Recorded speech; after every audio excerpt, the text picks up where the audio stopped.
ऐतिहासिक वस्तुओं, इमारतों, मंदिरों और मस्जिदों का अपना ही महत्व है। कभी कभी इन्हीं ऐतिहासिक चीजों का एक भयावह रूप सामने आ जाता है और हम वर्तमान में जीते हुए इन ऐतिहासिक वस्तुओं और इमारतों के लिए अपना बहुत कुछ गंवा देते हैं। भारत के संदर्भ में राम मंदिर विवाद इसका एक बड़ा उदाहरण था। इसलिए क्योंकि अब यह विवाद नहीं रहा, सुप्रीम कोर्ट ने इस विवाद का निपटारा कर दिया है। देखा जाए तो सुप्रीम कोर्ट का फैसला भी ऐतिहासिक ही है। 5 अगस्त को राम मंदिर का भूमि पूजन होने वाला है। प्रधानमंत्री मोदी भूमि पूजन में शामिल होंगे। उत्तर प्रदेश के मुख्यमंत्री योगी आदित्यनाथ पहले ही कह चुके हैं कि कार्यक्रम ऐसा भव्य होगा कि पूरी दुनिया देखती रह जाएगी। फिर कभी ऐतिहासिक इमारतों को लेकर कोई विवाद न हो, उसका उपाय भी पहले से कर लिया गया है। राम मंदिर ट्रस्ट के सदस्य रामेश्वर चौपाल कहते हैं, राम जन्मभूमि के इतिहास को सिद्ध करने के लिए जितनी लंबी लड़ाई कोर्ट में लड़नी पड़ी है, उससे यह बात सामने आई है कि मंदिर बनाने से पहले उसमें टाइम कैप्सूल बनाकर उसे 2000 फीट नीचे डाला जाए। भविष्य में जब कोई भी इतिहास देखना चाहेगा तो राम जन्मभूमि के संघर्ष के इतिहास के साथ इसका तथ्य भी निकल कर आएगा, ताकि कोई भी विवाद यहाँ दोबारा पैदा ना हो। आसान भाषा में टाइम कैप्सूल लगाने का मतलब यह है कि सालों बाद भी यदि कोई श्री राम जन्मभूमि के बारे में जानना चाहे तो वो इससे जान सकता है।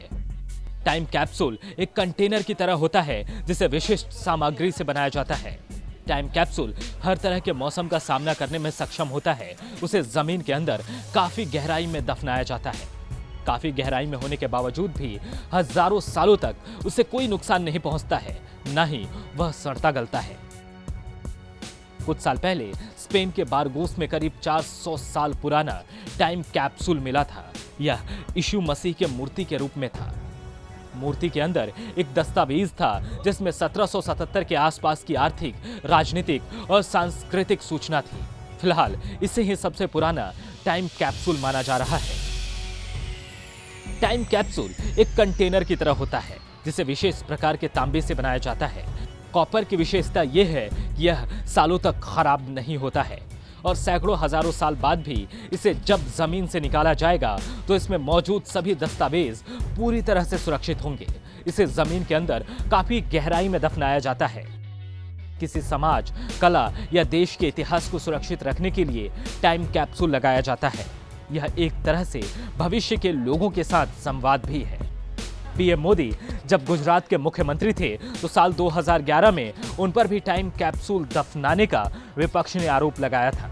विपक्ष का कहना था कि गांधीनगर में निर्मित महात्मा मंदिर के नीचे टाइम कैप्सूल दफनाया गया है, जिसमें मोदी ने अपनी उपलब्धियों का बखान किया है। ऐसा नहीं है कि किसी जगह पर टाइम कैप्सूल पहली बार रखा जा रहा है। इससे पहले भी देश में अलग अलग जगहों पर टाइम कैप्सूल रखे गए हैं। लाल किला, कानपुर के IIT कॉलेज और कृषि विश्वविद्यालय में इसे रखा जा चुका है।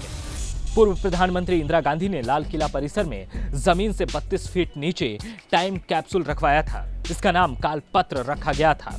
तब भी खूब सियासी बवाल मचा था।